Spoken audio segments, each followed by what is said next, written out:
A high wind warning is in effect.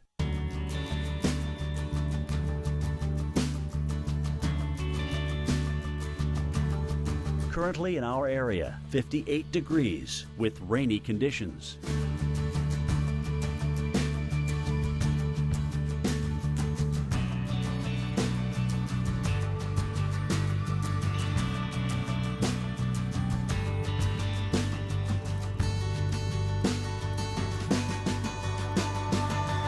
This afternoon, periods of heavy rain and windy. High 61. Rainfall may reach 1 inch.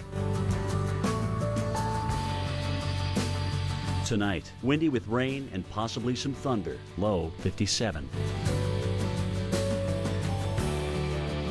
Here's our 7-day outlook.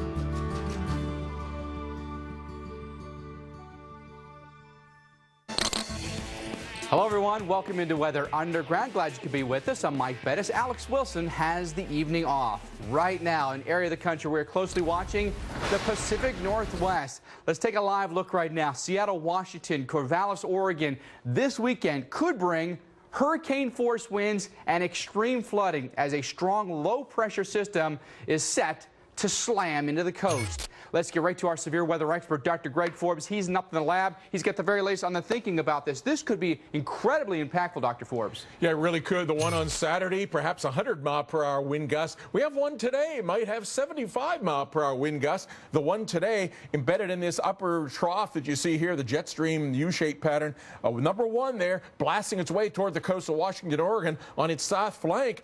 Atmospheric river with strong winds and heavy rain, southwest Oregon. We've already there had some 55 to 65 mile per hour gusts at the coast, so it could be hurricane force at the coast and on some of those inland mountaintops. And then number two comes down that jet stream. It's the remnants of Cat 4 Typhoon Songda coming out of the Pacific, and it gets caught up in that jet stream. Watch it scoot along, gets embedded in that upper trough, and then that strong surface low reemerges there west of Oregon. Look how tightly packed the isobars are. That means it's going to be very strong winds there, the coasts of Washington, Oregon, maybe a little bit of northwest California. Then this low moves due north up into just offshore of Washington. So this could be, to some extent, reminiscent of the 1962 Columbus Day super windstorm. Let's hope it's not that bad, but we have the potential for widespread trees and power outages in these areas along with heavy rain. Now back to today's storm, jet stream, as I showed you, blasting into the Pacific Northwest.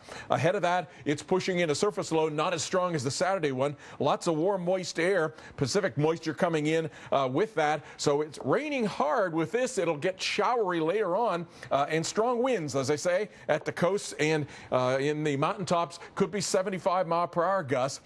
Here is our future radar showing this heavy shield of rain coming in, and then by about 8 or 9 o'clock, that begins to push inland and begin to weaken. But some heavy rain there, some strong winds in that. Then watch. It gets more showery. That could get strong gusts up into the Seattle area this evening and tonight. And then very west edge here, you begin to see disturbance number 2, the remnants of Songda, come in for the Saturday storm. High wind alerts already in effect. High wind warnings is from Seattle, western Washington, Oregon, northwest parts of California, and the tops of the Sierra Nevada. Could be some 75-mile-per-hour gusts today, tonight, tomorrow morning.